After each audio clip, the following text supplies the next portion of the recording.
Welcome back to our channel.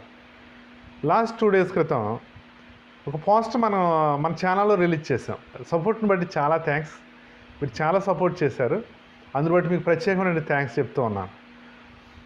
దాని యొక్క ఉద్దేశం ఏంటంటే what is purpose of life అని ఆ పోస్ట్ మనం ఇచ్చినప్పుడు, ఆ కొటేషన్తో మనం ఇచ్చినప్పుడు మీరు అనేక క్వశ్చన్స్ రేజ్ చేశారు.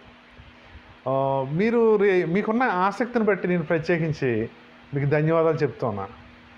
ఎందుకంటే మనం ఈ లోకంలో చాలా బిజీగా ఉన్నాం. ఎవరిని అడిగినా కూడా అదే సమాధానం. ఫోన్ చేసి ఏమండి మొన్న మీరు కనిపించలేదు ఏంటి అని అంటే నేను చాలా బిజీ ఉన్నాను అంటున్నారు. ఈ బిజీ అనే మాట చాలా కామన్గా మనకు వినిపిస్తుంది. చిన్న స్టూడెంట్ నుంచి, ఒక స్కూల్ బాయ్ నుంచి, ఒక స్కూల్ గర్ల్ నుంచి, ఒక ప్రొఫెసర్ వరకు చెప్తున్న మాట ఏంటంటే ఒక దేశాన్ని నడిపిస్తున్నటువంటి గొప్ప రాజకీయవేత్త నుంచి, అయితే ఒక జిల్లాని నడిపిస్తున్నటువంటి ఒక ఐఏఎస్ ఐపీఎస్ నుంచి చూస్తే వాళ్ళ నుంచి వినిపిస్తున్న మాట ఏంటంటే ఒకటే మాట, అదేంటంటే నేను చాలా బిజీగా ఉన్నాను అంటూ ఉన్నారు. బిజీ అనే మాట చాలా తరచుగా మనకు సమాజంలో వినిపిస్తూ ఉంది. ఈ సమయంలో మనం ఈ యొక్క what is purpose of life అన్నప్పుడు వారు ఎక్కువ చాలా క్వశ్చన్స్ రేజ్ చేశారు. అందులో ప్రత్యేకించి ఈ క్వశ్చన్ నన్ను చాలా ఆకర్షించింది. అదేంటంటే బిజీగా ఉన్నాం కరెక్టే, మీరు దేనికోసం తప్పిస్తున్నారు, మనం దేనికోసం తప్పిస్తున్నాం, మీ తపన యొక్క ఉద్దేశం ఏంటి, మీ తపన యొక్క గమ్యం ఏంటి, మీ తాపత్రయం యొక్క గమ్యం ఏంటి, లేకుంటే మీ యొక్క బిజీ యొక్క పరమార్థం ఏంటి, మీ యొక్క బిజీ యొక్క పర్పస్ ఏంటి. మళ్ళీ అందులోంచి క్వశ్చన్ రేజ్ అయ్యింది, మీ బిజీ యొక్క పర్పస్ ఏంటి. అందుని బట్టి ఈ క్వశ్చన్నే మనం బేస్ చేసుకుని చాలామంది ఎన్నో క్వశ్చన్స్ పెట్టారు, దాని నుంచి క్వశ్చన్స్ రేజ్ చేశారు. మీరు ఇస్తున్న సపోర్ట్ని బట్టి నేను చాలా సంతోషిస్తూ ఉన్నాను. కానీ అందులో ప్రత్యేకమైనది ఏంటంటే మనం దేని కొరకు మనం తప్పిస్తూ ఉన్నాం, అసలు దేని కొరకు మనం వచ్చాం, దేని కొరకు తప్పిస్తున్నాం, దేని కొరకు మనం ఈ భూమి మీద పుట్టాం, దేని కొరకు మనం ప్రయాసపడుతున్నాం, ఈ ప్రయాస యొక్క పరమార్థం ఏంటి అని వారు ఎక్కువ ఆ యొక్క భావం వచ్చేటట్లు వాళ్ళ క్వశ్చన్స్ చేశారు. అందుకని మెజారిటీ క్వశ్చన్స్ అలా ఉన్నాయి కనుక దాని గురించే మనం మాట్లాడుకుందాం. అలాగైతే మీకు ఈ క్వశ్చన్కి ఆన్సర్ చెప్పాలంటే మీకు ఒక చిన్న స్టోరీ చెప్తాను. ఆ స్టోరీని బట్టి మీకు ఈ క్వశ్చన్కి మీకు పరిపూర్ణమైనటువంటి సమాధానం మీకు దొరుకుతుంది. చిన్న స్టోరీ చెప్తాను. మనం బాల్యంలో నుంచి మన స్కూల్ డేస్ దగ్గర నుంచి మరలా మనం గ్రాడ్యుయేట్ అయ్యే వరకు కూడా ఈ సమాజాన్ని అంతగా పరిశీలన చేయం. మనము స్కూలు, ఇల్లు లేదా కాలేజ్ అన్నట్టు ఉంటాం. కానీ సమాజాన్ని గురించి, సమాజంలోని వ్యక్తుల గురించి, సామాజిక స్వభావం గురించి మనం అంతగా పట్టించుకోం. ఎందుకంటే మన బిజీ అలా మన స్కూలు, మన ర్యాంకులు అన్నట్టు ఉంటాం, అంతే కదా. మనకు అంతవరకు అవసరం. కానీ ఈ స్కూల్ డేస్ అయ్యాక, లేదా మనకు ఒక కాలేజీ డేస్ అయ్యాక, లేదా మన గ్రాడ్యుయేషన్ అయ్యాక మనం ఇంటికి వచ్చినప్పుడు, లేదా సమాజంలోకి వచ్చినప్పుడు, ఊరిలోకి వచ్చినప్పుడు కొన్ని వినూత్నమైనటువంటి అనుభవాలు మనకు ఎదురవుతూ ఉంటాయి. అలాగే మన స్టోరీలో ఉన్న ఈ యంగ్స్టర్ కూడా ఒక ప్రత్యేకమైనటువంటి అనుభవం ఎదుర్కొన్నాడు. సమాజాన్ని అతను గమనిస్తూ ఉన్నప్పుడు సమాజంలో తన తల్లి, తన తండ్రి అనేక పనులు అప్పచెప్తూ ఉన్నప్పుడు మన స్టోరీలో యంగ్స్టర్ ఎవరైతే ఉన్నాడో అతను ఇంటికి వచ్చినప్పుడు ఇంటి దగ్గర కొన్ని పనులు చెప్తున్నారు. మార్కెట్కి వెళ్ళమంటున్నారు, అది తీసుకురమ్మంటున్నారు, ఇది తీసుకురమ్మంటున్నారు. మార్కెట్లో అంటే సమాజంలో అతను తిరుగుతూ ఉన్నప్పుడు ఆ యొక్క యంగ్స్టర్కి ఎదురవుతున్నటువంటి అనుభవాలు ఏవైతే ఉన్నాయో చాలా ప్రత్యేకమైనటువంటి ఎక్స్పీరియన్స్గా ఉన్నాయి. ఎందుకంటే తన జీవితంలో అటువంటి ఎక్స్పీరియన్స్ ఎప్పుడు చేయలేదు. ఎందుకంటే అంత సమాజాన్ని అంత లోతుగా అతను అధ్యయనం చేయలేదు. కానీ చూస్తూ ఉన్నప్పుడు సమాజంలో పరిస్థితి ఎలా ఉందంటే అతనికి అది చాలా కొత్తగానే అనిపించింది. సమాజంలో పరిస్థితి ఏంటంటే ఒక మంచివాడికి, ఒక మహానుభావుడికి, లేకపోతే ఒక గొప్ప ఎగ్జిక్యూటెడ్కి, గొప్ప ఉపకారకరంగా ఉన్నటువంటి వ్యక్తికి, తనకు తాను ఉపకారకరంగా ఉంటూ, సమాజానికి ఉపకారకరంగా ఉంటూ, తన కుటుంబానికి ఉపకారకరంగా ఉంటున్నటువంటి ఒక వ్యక్తికి సమాజంలో విలువ లేదు. కానీ సమాజం మరొక వ్యక్తిని చాలా విలువగా చూస్తుంది. అదేమిటంటే అతను తనకు ప్రయోజనకరంగా ఉండడం, ఎవరికి ప్రయోజనకరంగా ఉండడం, అలాగని సమాజానికి కూడా ఏమీ మేలుకరంగా ఉండడం. కానీ ఆ వ్యక్తిని సమాజం అంతా గౌరవిస్తూ ఉంది. ఏమిటి అతనికి ఉన్నటువంటి క్వాలిఫికేషన్ అంటే, అతను సమాజంలో అందరికన్నా ధనవంతుడే ఉన్నాడు. ఆ ధనాన్ని బట్టి అతడు ఒక రిచ్ మ్యాన్ అయి ఉన్నాడు. ఆ రిచ్ మ్యాన్ అందరూ ఏం చేస్తున్నారంటే, తన రిచ్నెస్ని బట్టి తనకి రెస్పెక్ట్ ఇస్తూ ఉన్నాడు. ఇంతవరకు ఇతని ఉద్దేశం ఏంటంటే, ఈ యంగ్స్టర్ ఉద్దేశం ఏంటంటే, మంచిగా చదువుకుని గొప్ప ప్రయోజకుడై సమాజానికి సంఘానికి ప్రయోజనకరంగా ఉంటేనే మనకు గౌరవం దక్కుతుంది అనుకున్నాడు. కానీ సమాజంలో తను ఆలోచించిన దానికన్నా, తను ఊహించుకున్న దానికన్నా చాలా భిన్నంగా ఉంది. అదేంటంటే, సమాజంలో డబ్బున్న వ్యక్తికి ఎక్కువ గౌరవం లభిస్తూ ఉంది. దాన్ని చూసి సహజంగా ఎవరైనా ఏమనుకుంటారు? మనమైనా అంతే కదా, సమాజం ఏది కోరుకుంటే అది మనం చేయాలనుకుంటాం. ఇతను కూడా ఏమనుకున్నాడంటే, మనం కూడా డబ్బు సంపాదిస్తే, ఎంత డబ్బు ఎక్కువ ఉంటే అంత మనకి గౌరవం లభిస్తుంది సమాజంలో అని అనుకున్నాడు. అది నిజమే కదా. అలా అనుకోవటంలో తప్పేముంది? సమాజంలో మనకు గౌరవం కావాలంటే మనం ఏం చేయాలి అని అంటే ఆలోచన చేస్తే, మనకు డబ్బు ఉంటే చాలు, ఏదో విధంగా మనం డబ్బు సంపాదించాలనేటువంటి నిర్ణయం చేసుకున్నాడు. ఇంటికి వచ్చాడు. ఇంటి దగ్గర ఒక మాట అంటున్నాడు, తన తండ్రితో ఒక మాట అంటూ ఉన్నాడు. అదేంటంటే, నేను సమాజంలో చాలా గౌరవంగా ఉండాలని ఆశపడుతూ ఉన్నాను. ఆ గౌరవం సమాజంలో దేన్ని బట్టి వస్తుందో నాకు అర్థమైంది. నేనేం చేయాలంటే ఎక్కువ డబ్బు సంపాదించాలా అని అనుకున్నాడు.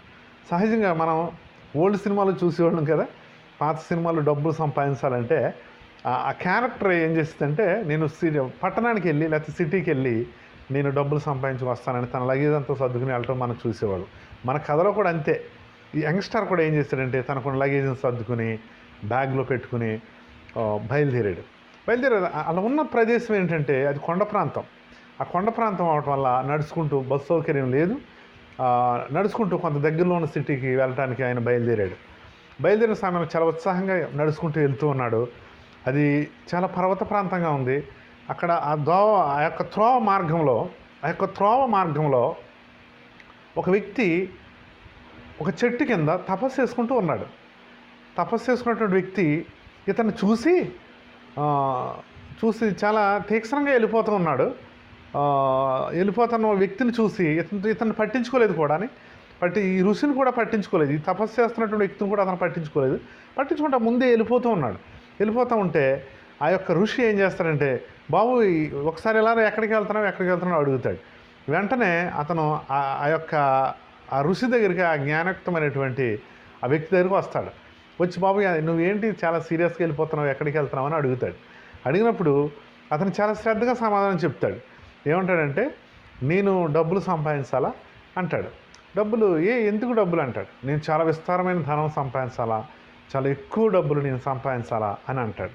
ఎందుకు నీకు అంత డబ్బు అవసరం అంటే, ఎందుకంటే సమాజంలో నేను గౌరవం పొందాలంటే, సమాజంలో సమాజం నుండి రెస్పెక్ట్ చేయాలంటే నేను రిచ్ మ్యాన్గా ఉండాలా, అందుకని నేను డబ్బు సంపాదించాలి, అందుకు సిటీకి వెళ్తానని అంటాడు. అంతేనా, నీకు డబ్బులే కదా కావాలి, నీకు ఎంత కావాలో అంత నేను ఇస్తానంటాడు. నేను ఇస్తానంటే నమ్మం. కానీ అక్కడ ఒక ఋషిలో ఉన్నాడో, మంత్రతంత్రాలు తెలిసినటువంటి వ్యక్తిలో ఉన్నాడో, అతనైతే ఇస్తాడని ఖచ్చితంగా నమ్ముతాం కదా మనమైనా సరే. అదే విధంగా ఈ యంగ్స్టర్ కూడా నమ్మి తను కూడా రా, అయితే నేను తీసుకెళ్తాను, ఎంత కావాలితే అంత నీకు ఇస్తాను అని, నా దగ్గర నీకు ఎంత కావాలితే అంత తీసుకో అని అంటాడు.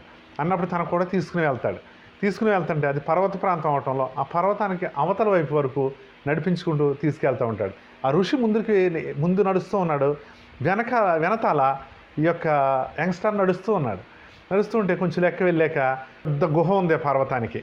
ఆ గుహకు డోరు ఉంది. ఆ గుహ దగ్గర ఆ డోరు ముందు ఎప్పుడైతే ఆ ఋషి నిలబడ్డాడో ఆ డోర్ తెరవబడింది. ఈ యంగ్స్టర్తో అతను అంటూ ఉన్నాడు, బాబు నీకు ఎంత కావాలితే అంత ధనం లోపల ఉంది, నీకు ఎంత కావాలితే అంత తీసుకో, బట్ వన్ కండిషన్ అంటున్నాడు. ఏమిటి ఆ షరత్ అంటే, నువ్వు అక్కడ చాలా సంచులు ఉన్నాయి, చాలా బ్యాగ్స్ ఉన్నాయి, వాటిని నువ్వు ఎన్ని కావాలని నింపుకో. నువ్వెన్ని నింపుకున్నావో ఖచ్చితంగా వచ్చి నాకు ఖచ్చితంగా లెక్క చెప్పాలా, అది చెప్తేనే నీకు అది దక్కుతుంది, లేకపోతే అది నీకు దక్కదు అని ఒక కండిషన్ పెడతాడు. కండిషన్ పెట్టినప్పుడు యంగ్స్టర్ చాలా చదువుకున్నవాడు, ఎగ్జిక్యూటెడ్ పీపుల్, చాలా యవనస్తుడు అని వెంటనే నీకెందుకు, నేను కరెక్ట్గా లెక్క నీకు కౌంట్ చేసుకుని నీకు లెక్క తీసుకొస్తాను, నాకు ఎంత అవసరం అంత తెచ్చుకుంటాను అని చాలా యాక్టివ్గా ఆ యొక్క గుహలోకి ప్రవేశిస్తాడు. గుహలోకి ఎప్పుడైతే ప్రవేశించాడో ఆ గుహలో ఆ ఋషి చెప్పిన దానికన్నా చాలా భిన్నంగా ఉంది. ఆ గుహ చాలా టాప్ ఎలివేషన్తో ఉంది. అది చాలా ఆ వాలంతా ఆ మిర్రర్తో కవర్ చేస్తుంది, సీలింగ్ అంతా మిర్రర్తో కవర్ చేస్తుంది. ఇతను ఊహించిన దానికన్నా ఎక్కువ అక్కడ సంపద కనిపిస్తుంది. గోల్డ్ ఉన్నాయి, అది వజ్రాలు ఉన్నాయి, వైడూర్యాలు ఉన్నాయి, సర్వ సంపదలు అక్కడ ఉన్నాయి, డాలర్స్ కూడా ఉన్నాయి. అది చూసి ఈ యంగ్స్టార్ చాలా హ్యాపీ అయిపోయాడు, చాలా ఆనందం అయిపోయాడు. అతను ఎందుకంటే ఇవన్నీ బ్యాగ్స్ కూడా చాలా లోట్స్ ఆఫ్ బ్యాగ్స్ అక్కడ కనిపిస్తూ ఉన్నాయి. ఆ బ్యాగ్స్ చూసి కూడా చాలా ఆనందం అయిపోయాడు. ఎన్ని కావాలని మనం వీటిలో నింపుకుని మనం బయటికి వెళ్ళాలా, మన సాయశుద్ధిలో దీన్ని నింపుకుని వెళ్ళాలి. ఎందుకంటే లోకంలో మనకి ఎంత సంపద ఉంటే అంత మనకి గౌరవం ఉంటుంది అనే ఉద్దేశంతో తన ఆశ తీరబోతూ ఉంది. తన దేని గురించి అయితే వచ్చాడో అది చాలా ఊహించిన రీతిగా అది వెంటనే ఆ రోజే తీరబోతుంది అన్నట్టుగా ఒకటి లెక్క పెడుతూ ఉన్నాడు. బ్యాగ్స్ చాలా లెక్క పెడుతూ ఉన్నాడు. చాలా లెక్క పెడుతూ అలిసిపోయాడు, సొలసిపోయాడు. చెమటలు పట్టేస్తున్నాయి, మొత్తం అంతా చెమటలు పట్టేస్తున్నాయి, మొహానికి కూడా చెమట పట్టేస్తుంది. ఇలా వంగుని లెక్క పెడుతూ ఉన్నాడు. ఇలా అనుకుని ఇలా కొంచెం రిలాక్స్ అయిపోయి చూసాడు చాలా అలిసిపోయాడు. బ్యాగ్స్ కూడా చాలా కట్టాడు, ఇంకా కట్టవలసినవి చాలా ఉన్నాయి. అక్కడ మనీ కూడా చాలా ఎక్కువగా కనిపిస్తుంది, చాలా గోల్డ్ కూడా కనిపిస్తూ ఉంది. అలిసిపోయి పైకి చూసేప్పటికి అక్కడ వ్యక్తి కనిపిస్తూ ఉన్నాడు. ఆ మిర్రర్లో ఒక వ్యక్తి కనిపిస్తున్నాడు. ఎవరైతను? నేనే కదా ఇక్కడ ఉన్నది అని ఆ వ్యక్తి వంక చూసి ఇలా వెనక్కి చూశాడు. ఎవరూ లేరు. ఆ వ్యక్తి ఒక్కడే కనిపిస్తున్నప్పుడు కొంచెం ఆ మిర్రర్ కొంచెం దూరంగా ఉంది. ఆ యొక్క వాల్ కదా, వాల్ అంతా మిర్రర్ కవర్ చేస్తుంది కదా, కొంచెం 2 అడుగులు ముందుకు వేస్తాడు. చూసేటప్పటికి ఈ వ్యక్తి అందులో కనిపిస్తున్నట్టు అనిపించి ఇలా చూసి ఏంటి నేను ఇలా అయిపోయాను, ఇంత ముసలిగా అయిపోయానని చాలా కంగారు అయిపోతాడు. నిజమే కదా, మీరు కానీ నేను కానీ మనం సాయంత్రం పడుకుంటాం, రాత్రి పడుకుంటాం, ఉదయానికి ముసలోడు అయిపోయాం అనుకో, ఉదయానికి మనం వృద్ధులం అయిపోయాం అనుకో, ఎంత బాధ అనిపిస్తుంది. చాలా డిసప్పాయింట్ అయిపోయాడు.